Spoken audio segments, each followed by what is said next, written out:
de sa propre âme sale. L'ange m'a sorti de l'enfer et m'a conduit dans le jardin fleuri du ciel. Il a apporté une toile et m'a fait voir ce qu'il y avait en moi. J'ai vu un fleuve de péché couler en moi. Les eaux de ce fleuve étaient sales et emprisonnaient mon âme. Sur l'écran, mon âme s'est arrêtée près de ce fleuve qui ressemblait à un égout, et j'ai bu son eau. Je me suis agenouillé pour boire cette eau puante, pleine d'insectes et d'animaux morts. L'ange dit, jusqu'à présent, tu as étanché ta soif avec les choses du monde. Tu t'es prosterné dans les plaisirs de la chair. Ton intérieur est sale et a besoin d'être imprégné de cette eau sale.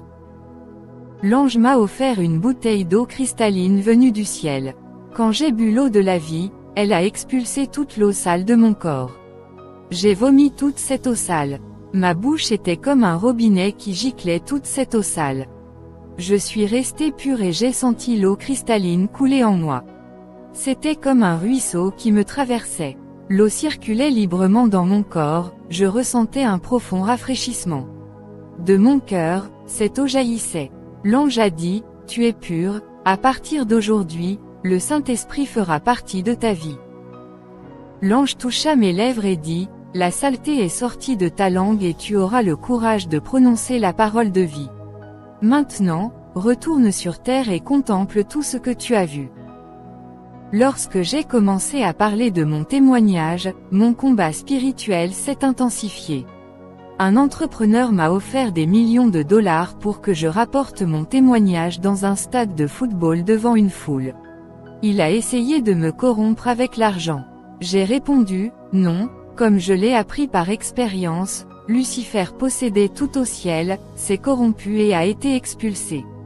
Être enlevé au ciel et en enfer et voir les mystères spirituels ne garantit pas le salut.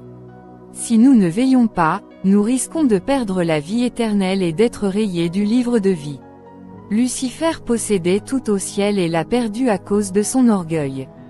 Apocalypse 3h11. Voici, je viens bientôt. Retiens ce que tu as, afin que personne ne prenne ta couronne. Satan a perdu sa couronne et est maintenant le plus grand voleur de couronnes. Véronique Ménès. Jean-Baptiste et le message de la repentance. Quelques semaines plus tard, alors que je priais intensément, Jésus-Christ m'est apparu en un clin d'œil. Il m'a tenu la main droite et m'a dit, « Joshua, je veux t'emmener quelque part. » Soudain, nous nous sommes retrouvés dans un désert. J'ai vu une rivière tout autour. Tandis que je la regardais, j'ai remarqué un homme vêtu d'habits de bête à 500 mètres de distance.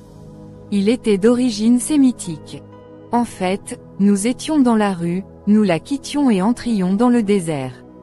Puis Jésus m'a demandé, « Connais-tu cet homme ?»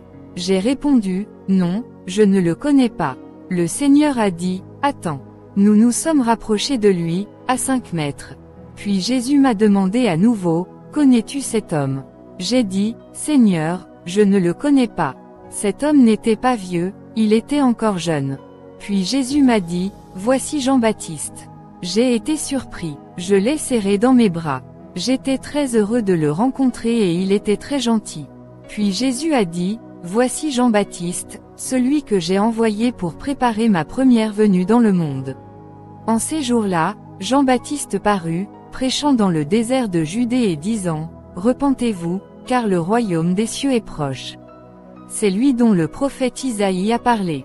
C'est la voix de celui qui crie dans le désert, « Préparez le chemin au Seigneur, tracez-lui des sentiers droits. » Jésus m'a alors dit, « Je t'envoie aussi dans le monde avec la même mission, préparer mon peuple à ma venue. » Nombre de tes frères dans le monde ont également reçu la mission de préparer mon peuple car mon retour est imminent.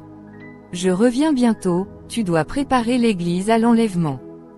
Beaucoup de vos frères que j'ai envoyés dans le monde pour préparer mon peuple ont dévié de leur mission.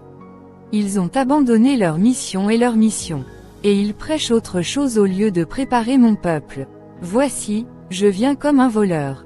Heureux celui qui veille et qui est vêtu pour ne pas aller nu et laisser sa honte être exposée. Heureux les serviteurs que le maître trouve en train de veiller à son retour. Bien-aimé, je ne suis pas Jean-Baptiste. Car Jésus a dit qu'il avait chargé plusieurs de ses compagnons de service de préparer son Église pour l'enlèvement, car il vient bientôt, mais ils ont dévié. Après avoir voyagé autrefois pour rendre visite à Jean-Baptiste, Jésus m'a dit, retournons. Il m'a de nouveau pris la main, puis mon esprit a réintégré mon corps. Avant de disparaître, le Seigneur Jésus-Christ m'a posé quelques questions. Il m'a demandé, Josué, quel était le message prêché par Jean-Baptiste? J'ai répondu, Jean prêchait la repentance. Il m'a de nouveau demandé, qu'ai-je prêché lorsque j'étais sur terre? J'ai dit, Seigneur, tu disais, repentez-vous, car le royaume des cieux est proche. Puis Jésus m'a de nouveau demandé, que prêchaient les apôtres dans les Actes des Apôtres? J'ai répondu, ils prêchaient la repentance. J'ai compris que pour préparer l'Église à l'enlèvement et à la venue du Messie, je devais prêcher le message de la repentance. Je peux prêcher sur tous les sujets, mais la repentance est le cœur et la pierre angulaire de mon ministère. Joshua Lokambo 2. Repentir. J'ai créé l'enfer pour le diable et ses anges, mais l'ennemi des hommes, Satan, est à l'œuvre pour amener les hommes en enfer, a averti Jésus aux dirigeants de l'Assemblée de Dieu de se repentir parce qu'ils sont dans une secte secrète. Victoire Afangbedzi. La boule de feu. Nous avons formé un groupe de prière indépendant de toute autre communauté existante, si ce n'est de Jésus-Christ lui-même. Nous nous réunissions pour le culte, la méditation de la parole de Dieu, la prière d'intercession et le culte. Comme je l'ai déjà dit, le Seigneur nous avait accordé le don de la guérison. Un jour, ces patients ont été soignés et Dieu les a sauvés par nos prières. Mais malgré nos prières, aucun d'eux n'a été guéri. Comme s'il s'agissait d'une sécheresse spirituelle dans notre groupe, nous avons décrété un jeûne de 7 jours afin de raviver la présence du Saint-Esprit parmi nous. Ce jeûne devait se terminer par une veillée de prière qui coïncidait avec la date du 1er janvier 1986. Un événement s'est alors produit pendant la nuit.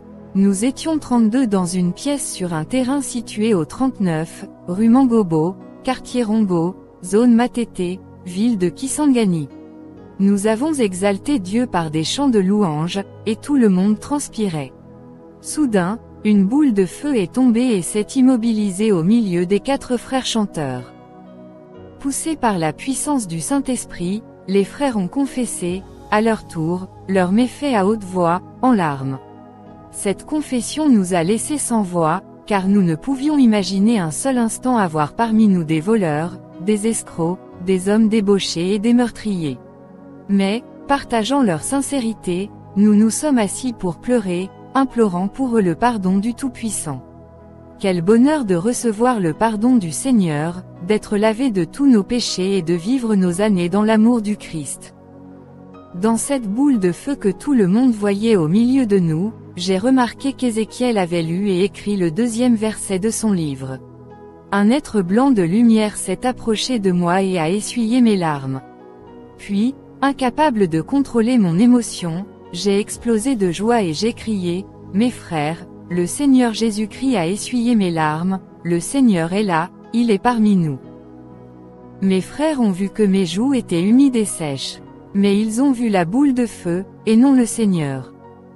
Mes bien-aimés, il n'est pas étonnant que ceux qui accompagnaient Saül sur la route de Damas n'aient pas vu la lumière sans la voix. Après cela, l'être devint la boule de feu qu'il s'éleva vers le ciel en m'entraînant sur son passage, comme décrit dans Ézéchiel 8/3, et il étendit la forme d'une main, et me saisit par les cheveux de ma tête, et l'Esprit m'enleva entre la terre et le ciel, et me transporta dans les visions de Dieu à Jérusalem, à l'entrée de la porte intérieure qui regarde vers le nord, où était le siège de l'image de la jalousie, qui provoque à la jalousie. Tandis que, pour les frères qui priaient avec moi, je m'effondrais sans vie sur le sol. Lisungi Mbula 7.